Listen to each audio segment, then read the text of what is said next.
Bharat digital ಲೋಕಕ್ಕೆ ಪುಟ್ಟ ಪುಟ್ಟ ಹೆಜ್ಜೆ ಇಡುತ್ತಾ ಮುಂದೆ ಸಾಗ್ತಾ ಇದೆ. ಅದೇ ರೀತಿ ಪ್ರಮುಖ ಅಪ್ಡೇಟ್ ಕೂಡ ಇದೆ. ಏನದು? ಈ ಸ್ಟೋರಿ ನೋಡಿ. ಭಾರತದ ಡಿಜಿಟಲ್ ಭವಿಷ್ಯಕ್ಕೆ ಹೊಸ ದಿಕ್ಕು ತೋರಿಸುವ ಘೋಷಣೆಯಾಗಿದೆ. ಮೈಕ್ರೋಸಾಫ್ಟ್ ಈಗ ಭಾರತದಲ್ಲಿ ಇತಿಹಾಸದಲ್ಲೇ ಭಾರಿ ಹೂಡಿಕೆ ಮಾಡಲು ಮುಂದಾಗಿದೆ. ಮೈಕ್ರೋಸಾಫ್ಟ್ ಭಾರತದಲ್ಲಿ ಬರೋಬ್ಬರಿ $17.5 ಬಿಲಿಯನ್ ಅಂದರೆ $1.5 ಲಕ್ಷ ಕೋಟಿ ಹೂಡಿಕೆ ಮಾಡುವುದಾಗಿ ಘೋಷಿಸಿದೆ. ಇದು ಏಷ್ಯಾದಲ್ಲಿ ಮೈಕ್ರೋಸಾಫ್ಟ್ ಮಾಡಿದ ಅತಿ ದೊಡ್ಡ ಹೂಡಿಕೆ ಎಂದು ಸಂಸ್ಥೆಯ ಸಿಇಒ ಸತ್ಯ ನಾದೆಲ್ಲಾ ತಿಳಿಸಿದ್ದಾರೆ. ಪ್ರಧಾನಮಂತ್ರಿ ನರೇಂದ್ರ ಮೋದಿ ಅವರನ್ನ ಭೇಟಿ ಮಾಡಿ ಇದಾದ ಬಳಿಕ ನಾದೆಲ್ಲಾ ಈ ಮಹತ್ವದ ಘೋಷಣೆ ಕೈಗೊಂಡಿದ್ದಾರೆ. ಈ ಹೂಡಿಕೆಯ ಮುಖ್ಯ ಉದ್ದೇಶ ಭಾರತದಲ್ಲಿ ಎಐ ಮೂಲ ಸೌಕರ್ಯ, ಕೌಶಲ್ಯಾಭಿವೃದ್ಧಿ ಮತ್ತು ಸ್ವದೇಶಿ ಟೆಕ್ ಸಾಮರ್ಥ್ಯಗಳನ್ನು ಬಲಪಡಿಸೋದು. ಹಾಗಾದ್ರೆ ಮೈಕ್ರೋಸಾಫ್ಟ್ ಹೇಳಿರುವ ಪ್ರಮುಖ ದಿಕ್ಕುಗಳು ಯಾವುದು ಗೊತ್ತಾ? ಎಲ್ಲಿದೆ ನೋಡಿ.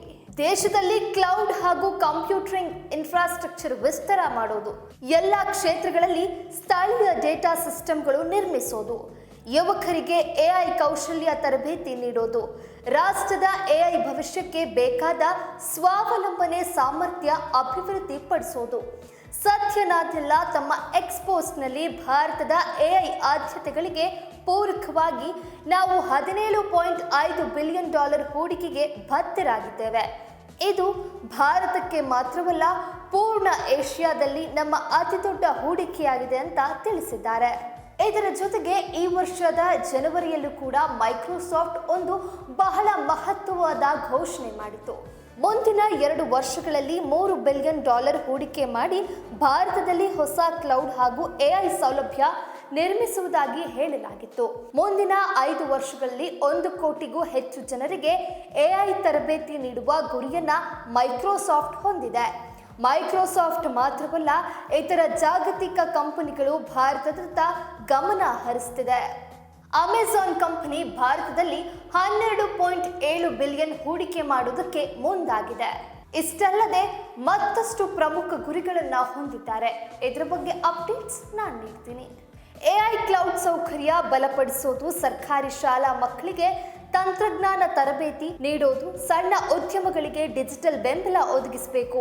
ಈ ಎಲ್ಲ ಹೂಡಿಕೆಗಳು ಭಾರತವನ್ನ ಜಾಗತಿಕ ಎಐ ಮತ್ತು ಟೆಕ್ ಹಬ್ ಆಗಿ ರೂಪಿಸುವ ಸಾಧ್ಯತೆ ಹೆಚ್ಚಾಗಿದೆ.